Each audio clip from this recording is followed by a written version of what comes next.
You step into a monastery atop a jagged hill, the fog tasting of iron and wet stone. Hundreds of silver plates line the hall, each pulsing like a heartbeat. One touch, and tiny blades carve your secrets into your skin, tracing sins you never spoke aloud.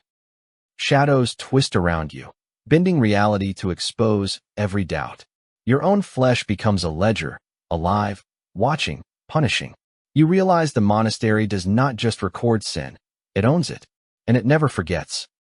The monastery rose like a jagged crown atop the cragged hill, its stone walls glistening with the remnants of an unending mist that clung to every crevice, heavy with the scent of iron, damp earth, and wet stone. The first monk arrived at the gray edge of dawn, his sandals sinking into the sodden earth with every cautious step, leaving footprints that the wind would erase only to return them anew, as if the hill itself remembered each arrival. The air inside the monastery was denser than the fog outside, pressing against lungs and thoughts alike, carrying an almost imperceptible vibration, a scratching that scraped along the senses like fingernails on silver, a sound that made the skin crawl even before the eyes met the source. The great wooden doors loomed like gaping mouths, blackened by centuries of fire, rain, and neglect, and yet they moved aside at the monk's touch as if they had been expecting him for ages, offering no welcome, only an invitation into a silence that was alive, patient, and omniscient.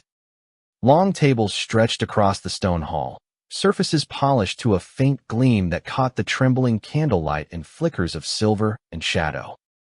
Hundreds of plates lay arranged in meticulous rows, each etched with delicate lines that seemed to shimmer with an unholy vitality, names and deeds carved into the metal in a script older than any mortal law, a record of sins and betrayals that no tongue could confess.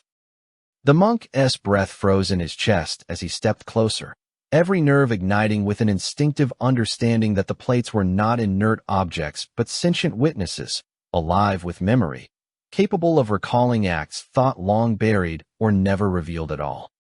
The candle flames danced with a restless hunger, elongating shadows that stretched along the walls like skeletal fingers, reaching toward the monk as though to measure the weight of his conscience before the plates themselves could.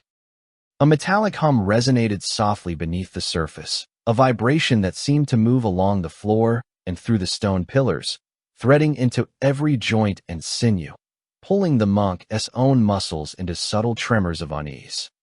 His eyes traced the lines etched into the plates, lines that twisted and writhed as though the sins themselves were breathing, forming intricate webs that mapped not only deeds but intentions, moments of hesitation, glances of envy, acts of betrayal committed in secret chambers and cloisters long forgotten.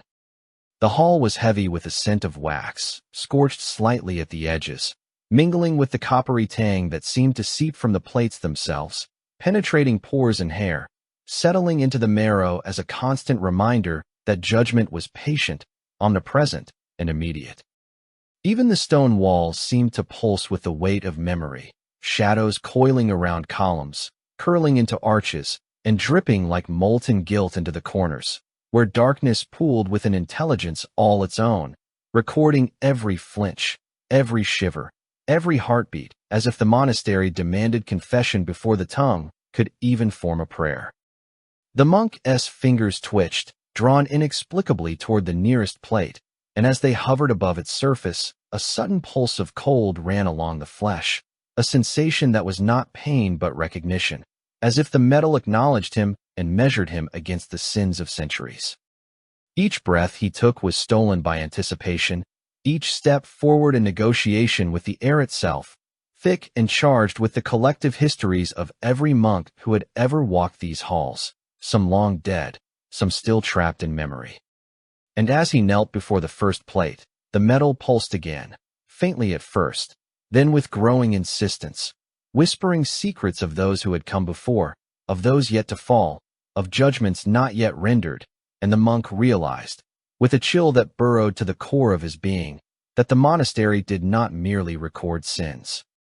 It remembered them. It claimed them. It would follow them into flesh and bone, and it would not release them until every tremor, every thought, every unspoken act had been accounted for in the silent, ceaseless language of silver and shadow. The corridors of the abbey twisted in impossible angles, each archway curling into the next with a geometry that defied reason, staircases spiraling downward only to re-emerge where no floor had been before, as though the stone itself had learned to remember every footstep and every hesitation that had ever passed through it. The air thickened with each step, heavy and almost viscous, carrying the faint tang of burnt wax that clung to nostrils and hair, mixing with the coppery scent of blood that seemed to seep from the very walls, a scent that penetrated lungs and marrow alike, anchoring the monks in the present while pulling them into the weight of memory that was not their own. Shadows pooled in corners, dark and slow, stretching unnaturally to trace the outlines of figures long dead, bending to follow the movement of living monks whose eyes were vacant, reflecting nothing of the world outside the stone. Every step the monks took sent vibrations along the flagstone, subtle tremors that seemed to echo through the spine, a rhythm of warning that made their muscles twitch and their hearts beat unevenly, as though the abbey itself were counting sins and weighing each soul against an invisible ledger written in pain and silence.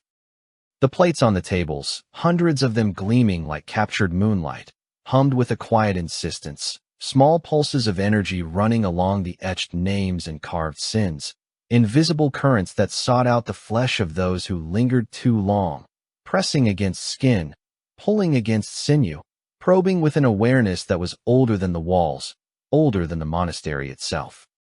Monks who approached the plates with reverent hesitation felt the cold bite of silver against skin before their fingers even touched them, a sudden prick that surged like liquid fire along nerve and muscle, leaving lines that were not drawn but grown, maps of transgression appearing where none had existed, arcs of punishment that traced the contours of guilt they had never acknowledged. Some flinched instinctively, pulling back with a gasp that did nothing to halt the creeping sensation that flowed beneath the skin, winding across arms and torsos like serpents of metal, luminous in the faint candlelight, a secret language of discipline that only the abbey could read and only the flesh could speak. The monks moved with a mechanical grace, their eyes glassy and blank, but their hands trembled, small shudders running through fingers and forearms, subtle signs of memory that belonged to centuries past, to acts of cruelty, betrayal, and fear that they could never have witnessed, yet somehow carried in sinew and nerve. Every hesitation, every shadow crossing the threshold of awareness, birthed new punishments, small arcs of heat that ran along the skin, etched into the flesh by the invisible will of the plates, a delicate but unyielding choreography of agony that demanded obedience before mercy could even be imagined. The corridors themselves seemed to breathe, the stone exhaling in slow, measured pulses that pressed against ribs and shoulders, aligning each monk with the rhythm of memory and judgment, forcing them to step in cadence with sins they had yet to commit or recognize. Candles guttered and flared, their flames stretching into impossible shapes that mirrored the twisting corridors, elongating hands and faces into grotesque parodies of confession, their shadows brushing against walls in whispers of motion, suggesting movements the body had not yet made but would soon imitate in trembling compliance. The hum of the plates grew into a chorus of insistence, a subtle vibration that threaded through every floorboard, every pillar, and every arch, wrapping around spines and knuckles, sending pulses through muscles that flexed and recoiled without conscious thought, each monk a participant in a ritual older than doctrine, older than human understanding. Those who lingered near the walls could feel the stone pressing, the mortar pulsing against the small of the back, a tactile memory that crept into flesh and mind, forcing acknowledgement of sins that had no name and no witness other than the monastery itself. Tiny scratches appeared along forearms and collarbones, lines that were not inflicted but grown, as if the metal of the plates had poured itself invisibly into skin, tracing guilt and hesitation with perfect, merciless clarity. Every footstep sent ripples through the corridors, vibrations that echoed into every nook and cranny, stirring shadows that slithered along walls, climbing banisters, curling into arches, following the monks with patient intelligence, bending in impossible ways to mirror gestures, thoughts, even the faintest impulses of doubt. The weight of air pressed against ears and lungs, a subtle compression that made each inhalation an act of negotiation, a bargaining with gravity and memory, as if to survive the corridor required obedience not only of body but of will, a surrender to the architecture of punishment itself. The monks' hands twitched of their own accord, fingers lifting and bending, wrists flexing in gestures they did not intend, each movement mirrored by the plates that pulsed with recognition, mapping sins and intentions onto skin in a language older than words. Muscles arched, spines curved, shoulders tightened involuntarily, small convulsions marking the body with lines that shone faintly, silver against pallid flesh, a testament to acts both imagined and remembered, a ledger impossible to escape. No sound passed through the corridors without resonance. The scrape of a sandal against stone, the subtle shift of a robe, the quickened pulse of breath, all amplified in the architecture of the monastery, each noise folding into the memory of the walls, each echo binding the living to the dead and the sinless to the guilty alike. Even thought betrayed the monks, a hesitation, a flicker of doubt, a recollection half-formed, and the plates responded immediately, arcs of energy tracing invisible circuits through nerve and sinew, shaping the body in silent, exquisite punishment, a choreography that left the mind exhausted while the flesh sang an unyielding litany. Hours passed, though time was meaningless. Light shifted imperceptibly as candles burned low, shadows lengthening and merging into walls, into ceilings, into the very pulse of the corridors, leaving only the monk and the metallic hum of plates that grew more insistent with each breath, each step, each involuntary shudder. The silver etched deeper, coiling along arms, across shoulders, along neck and chest, forming interlocking patterns that no eye could fully decipher, each line a record of a hesitation, a whisper of falsehood, a secret tremor of thought, a moment of weakness measured, weighed, and rendered permanent. By the dim light of high candles, the monks moved in unison without command, each muscle and tendon following the invisible design, their bodies instruments of the abbey's patient will, their flesh a living manuscript of transgression and obedience, marking them as belonging to the monastery before their minds could even understand the claim. And through it all, the air vibrated with anticipation, thick with the scent of wax and iron, carrying a quiet but relentless insistence, that the corridors remembered, that the plates watched, that the monastery itself was alive with judgment, and that every movement, every thought, every hesitation would be recorded, inscribed, and punished in a language older and more enduring than law, creed, or prayer. By mid-morning, the plates had learned their victims, subtle currents of intent tracing nerves and tendons with a precision that no human eye could follow, as if the silver itself had grown eyes and memory, watching, measuring, recording every twitch and hesitation. Shadows along the walls began to twist and stretch, forming impossible geometries that mirrored guilt before it had a name, curling around corners and columns, dipping into stairwells that led nowhere, and rising again like smoke with the faces of those who had walked these halls centuries before. The air was thick with the tang of copper, sweat, and burnt wax, pressing into every pore, and each breath the monks drew carried the sensation of unseen hands tightening around ribs, bending the spine, coiling the shoulders into subtle confessions. Fingers twitched of their own accord, wrists flexed in gestures that were neither voluntary nor imagined, muscles arched and contracted in rhythms dictated by the metal, each motion a line in a language older than words, a litany written directly into flesh. Some monks tried to resist, trying to step away from the tables, trying to ignore the faint hum of energy that pulsed along each silver plate. But resistance was futile. Arcs of sensation ran along nerves like molten metal, igniting patches of skin that twisted, swelled, and pulsed with the memory of sins they had never dared to name aloud. One monk's knees buckled beneath him, his chest heaving as if the monastery itself pumped a pulse through his ribcage, his fingers clawing at the floor as silver lines writhed across arms and torso, forming maps of transgression that stretched and coiled with intelligent cruelty. When he rose, trembling and pale, The lines had multiplied, each arc a reflection of imagined guilt, acts never committed but somehow felt, remembered by sinew and bone, traced in a meticulous ledger that only the monastery could comprehend. The other monks watched with hollow eyes, their bodies convulsing in minor arcs of involuntary confession, their hands lifting and curling in precise gestures dictated by the pulsing plates, each tremor an acknowledgement of thought, hesitation, and doubt. Light filtered through narrow, high windows, catching on silver lines that had already begun to climb across faces, necks, and forearms, mapping not only sin but the fear of being judged, the anticipation of punishment, the inevitability of exposure.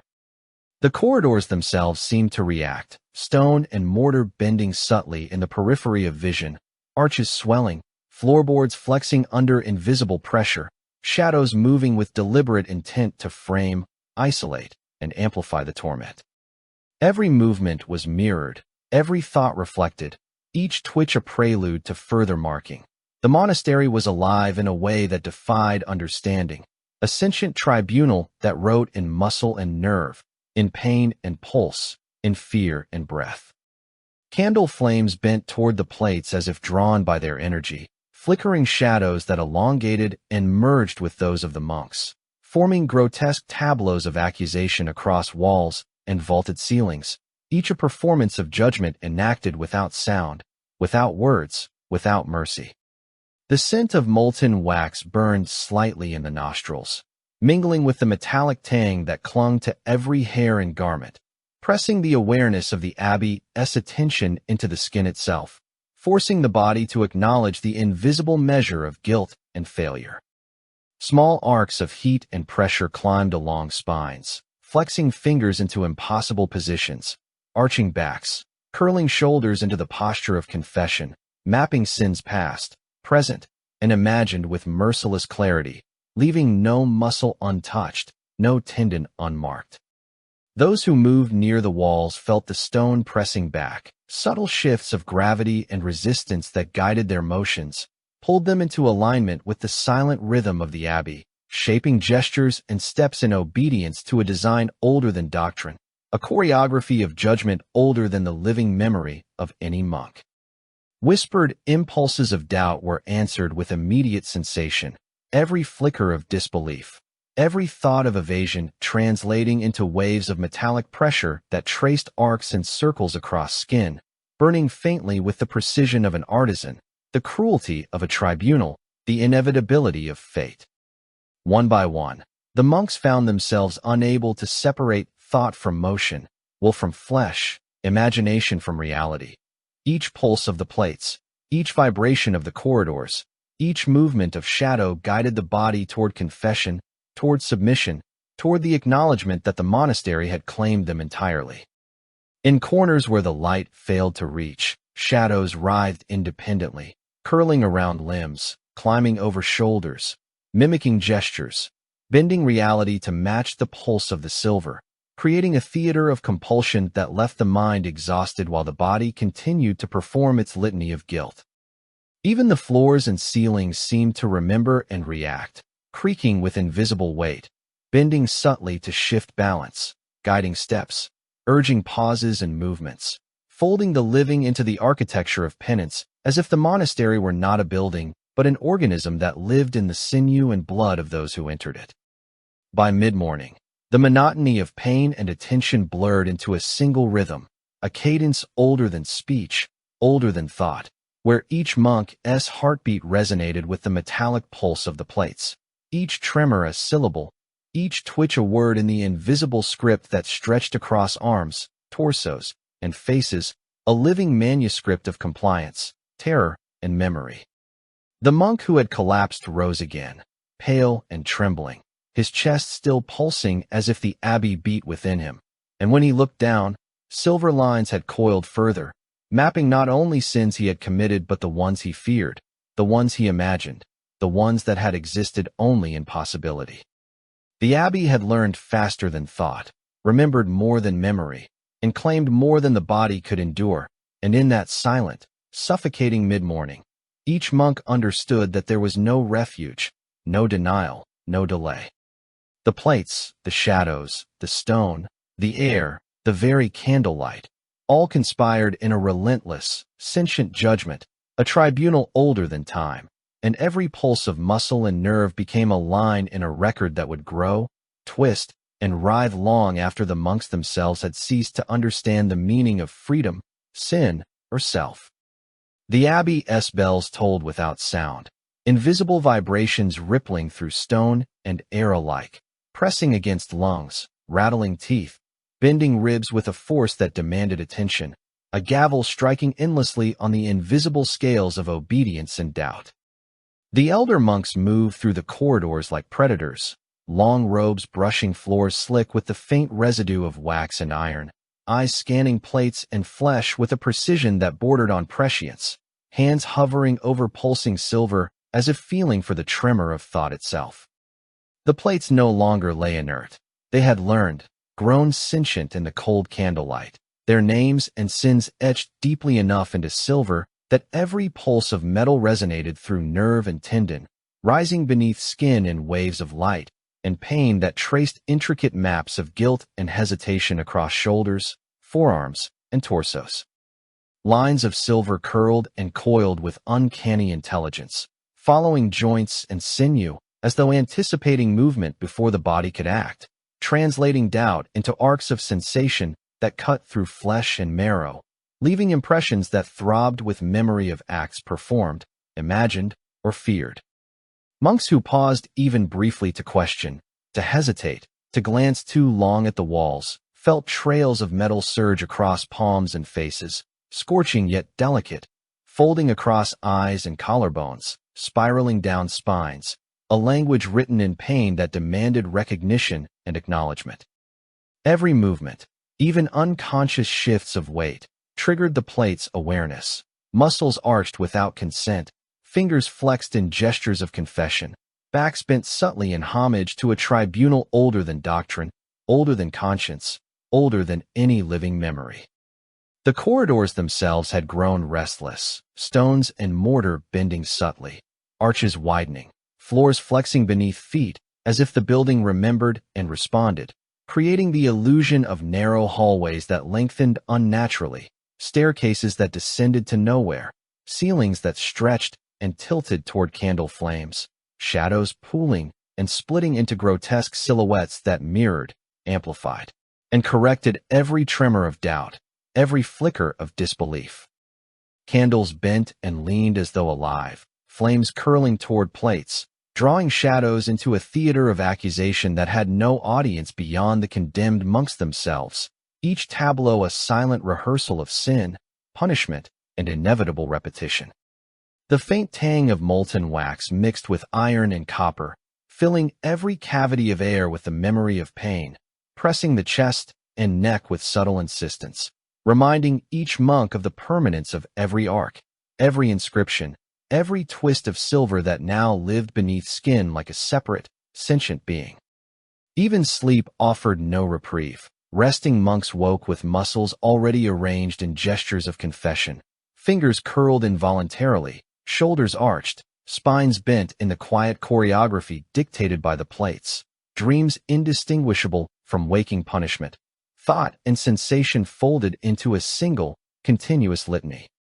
Hesitation became unbearable. A single question, a flicker of doubt, a fleeting denial of obedience, brought immediate consequence. Metal tracing arcs across faces and torsos, fingers flexing into silent shapes, wrists twisting in patterns that seemed preordained by centuries of observation, every line pulsing as if alive, rewriting itself with each heartbeat, each inhalation. In corners where light failed to reach, shadows coiled into semi-autonomous forms, moving with deliberate intent to mimic gestures, to catch the wandering attention of monks, to isolate and amplify doubt, to direct the body into postures of acknowledgement that the mind could neither control nor escape.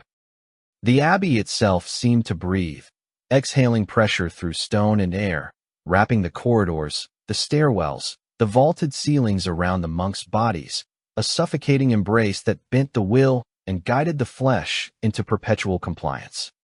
Even peripheral vision became a threat. Walls seemed to bulge subtly, Corners deepened unnaturally, shadows stretched and separated to form accusatory figures whose faces were faintly familiar yet impossible to place, reflecting sins remembered and imagined in equal measure, each glance a summons, each motion a tribunal.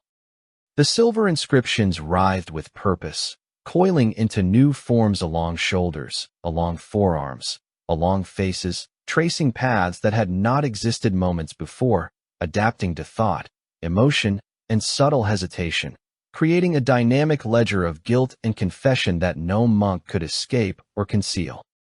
One elder monk paused before a particularly large plate, its surface rippling faintly, and as he extended a trembling hand, the lines leapt from the silver, spiraling across his knuckles and up his forearm, tracing every doubt he had ever harbored, every moment he had questioned the abbey's purpose, every imagined sin he had hidden from the world, marking him irrevocably as both witness and participant. The air vibrated with imperceptible energy, amplifying every shiver, every involuntary twitch, every contraction of sinew into a symphony of compliance, a language older than law, creed, or prayer, where the body alone could speak, confess, and obey.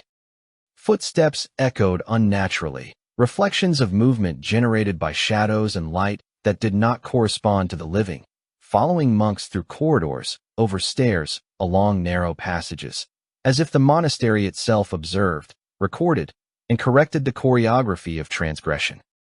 Muscle and tendon pulsed in tandem with the silver, fingers flexing, wrists curling, spines arching in an unceasing dialogue between thought and flesh, a conversation without words, a tribunal without jury, a sentence that could not be appealed or deferred.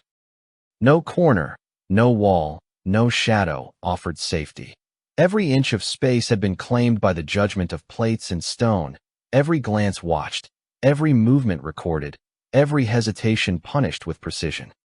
The faintest whisper of disbelief, the briefest flicker of doubt, brought new arcs of silver surging across collarbones and palms, a living map of culpability that expanded with intelligence, growing along muscle and tendon in patterns that were at once beautiful and horrifying, a testament to the abbey's patient cruelty.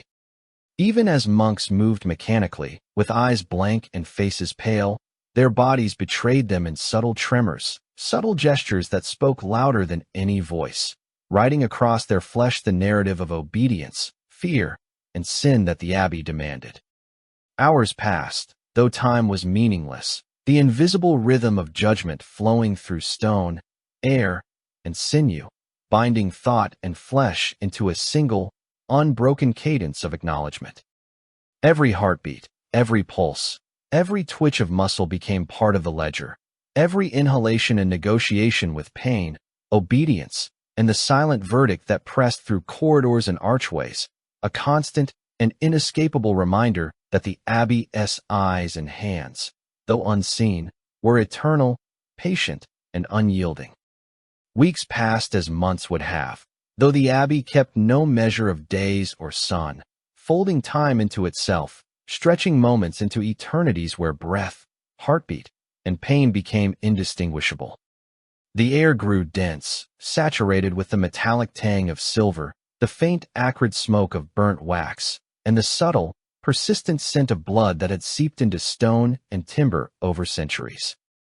Every corridor, every arch, every vaulted ceiling pulsed with resonance, a vibration that threaded through muscle, tendon, and bone, pressing the body into rhythms dictated by the inscriptions that now lived beneath skin. Monks moved with hypnotic precision, their spines arched, shoulders pulled taut, fingers curling and uncurling in gestures that were not voluntary but required, as if the abbey had taught their muscles to speak, to confess, to submit, each movement a syllable in a language older than thought. Some monks, fresh or weak-willed, screamed into stone corridors, voices torn raw, yet the sound dissolved, absorbed into the walls, swallowed by the shadows that lengthened and coiled independently of light, leaving only the sensation of metal gnawing at bones, of sinew being reshaped by invisible hands. Pain became a companion, a teacher, a metronome that measured obedience and hesitation alike, each twitch and contraction noted by the plates, each pulse recorded and amplified into a living manuscript that no monk could resist. Those who attempted to hide, to avert eyes, to resist the rhythm of the abbey, found their bodies betraying them. Arcs of silver surged across palms, up forearms, over shoulders and collarbones, tracing lines of guilt that had never existed in reality, yet were felt with undeniable intensity, as if imagination itself had become sin. Shadows moved with intention, climbing walls, spilling across floors, curling around limbs, sometimes detaching into figures that mirrored gestures of self-flagellation, anticipating thoughts, highlighting hesitation, pressing bodies into confession without a word. Even the elder monks, seasoned and withered by decades of obedience, found themselves compelled, wrists twisting, fingers flexing involuntarily, backs arching as the metal dictated new forms, tracing new arcs of imagined crime, rewriting maps of guilt and patterns that defied comprehension. Light from narrow windows bent unnaturally, reflecting off the silver into shapes that danced across walls and ceilings, elongating, separating, merging with the shadows to form grotesque tableaus of accusation, each a silent theater of punishment where no actor could escape observation. The abbey itself seemed to breathe, inhaling slowly, exhaling weight and pressure through stone and timber, guiding each step, each motion, folding corridors and staircases to create paths that funneled monks into positions of compliance, compelling alignment with the rhythm of pain and remembrance. Candle flames bent toward plates, flickering shadows that twisted and writhed, emphasizing movements of confession, amplifying the sensation of each twitch, each spasm, each tremor of sinew and muscle that recorded thought, hesitation, or fear. The inscriptions beneath the skin shifted constantly, arcs and lines coiling, branching, reconnecting, mapping not only past transgressions, but every moment of doubt, every flicker of disbelief, every imagined sin that crossed the mind of the penitent. Muscle and tendon pulsed in perfect synchrony with the living metal, each contraction a syllable, each tremor a word, each exhalation a sentence that joined an invisible, ever-growing manuscript of judgment, impossible to read yet impossible to ignore. Floors flexed subtly underfoot, arches leaned, shadows lengthened with deliberate intent, and staircases seemed to extend or contract to guide motion, to trap, to isolate, to expose, creating a choreography of penance that encompassed body, mind, and air. Even sleep offered no sanctuary. Monks awoke with spines arched, fingers flexed, shoulders lifted, postures dictated by the rhythm of silver beneath skin, the pulse of judgment that had settled into sinew and tendon, integrating thought and sensation into a single, unbroken cadence. Some monks became automatons of obedience, moving with a grace that was hypnotic yet grotesque, tracing the patterns of their own punishment through hallways, across staircases, into cells where the air pulsed with the same unyielding cadence, muscles and nerves performing acts of confession without volition. Others fell into convulsions, limbs twisting, fingers curling, faces contorting as arcs of silver etched into flesh, tracing imagined betrayals, secret cruelties, and sins yet to be committed, each line a living, writhing record of guilt that expanded with intelligence and intent. The abbey breathed through stone and metal alike, a cathedral of judgment where each cell was a tribunal, each pulse a sentence, and each shadow a silent witness to actions both real and imagined. Pain, rhythm, obedience, and terror merged into a single current, threading through every monk, bending thought, reshaping flesh, and dictating movement with inexorable precision. Hours became indistinct from days, days folded into weeks, yet the plates continued to pulse, the shadows continued to coil, the stone continued to breathe, and the abbey continued its relentless instruction, embedding confession and acknowledgement into the marrow of the living.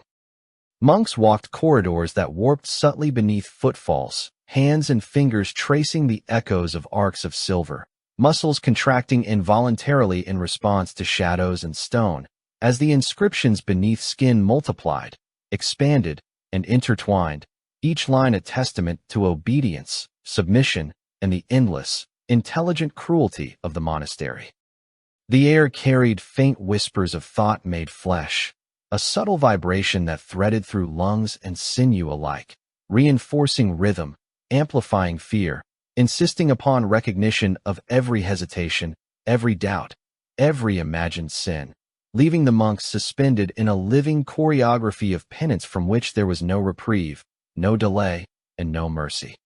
On the eve of the final toll, the central hall of the abbey pulsed with a rhythm older than thought, a heartbeat threaded through stone, timber, and silver that pressed against ribs, lungs, and sinew, bending every monk toward the inevitable reckoning. The plates hovered above chests like sentient eyes, gleaming in the dim candlelight, each etched with sins whispered and unspoken, betrayals confessed and imagined, transgressions remembered and yet to occur, arcs of silver pulsating with a life of their own. The elder monk's hand brushed a plate with deliberate care, and in that instant 1,000 tiny knives plunged into flesh simultaneously, slicing, pressing, scoring, each one tracing the sins of every living and dead brother with a precision impossible to comprehend. Muscles arched involuntarily, fingers curled into gestures of confession, spines bent beneath invisible pressure, veins pulsed with silver, as if the abbey itself had learned to manipulate sinew and tendon, as though the monks' bodies were instruments, conduits for a tribunal older than law, older than creed, older than God. Pain folded into anticipation, anticipation into obedience, and obedience became a language without words, each heartbeat writing another line in the living manuscript that the plates demanded, etching guilt into flesh with ruthless, sentient intent. Shadows lengthened unnaturally along walls and vaulted ceilings, splitting and recombining, coiling around bodies, following movements, correcting them, amplifying them, guiding each monk toward postures of acknowledgement that were both precise and impossible to resist. The candle flames bent, leaning toward silver arcs, drawing light into spirals that mirrored the shapes being carved across skin, reflecting off walls to form grotesque tableaus where each monk moved in a silent, involuntary choreography dictated by the metal beneath flesh. The metallic tang of silver and the faint, acrid smoke of candle wax filled lungs with every breath, pressing into chest and throat, turning thought into sensation, sensation into compulsion, until mind and body were indistinguishable, thought a tremor of muscle, desire a contraction of tendon, resistance a line written and erased across shoulders and forearms. One monk's chest pulsed with a sensation that was not his own, as though the abbey itself beat within him, silver tracing every secret hesitation, every imagined cruelty, every flicker of disbelief, while shadows curled around wrists and knees, guiding fingers, shaping postures, reinforcing the relentless rhythm of judgment.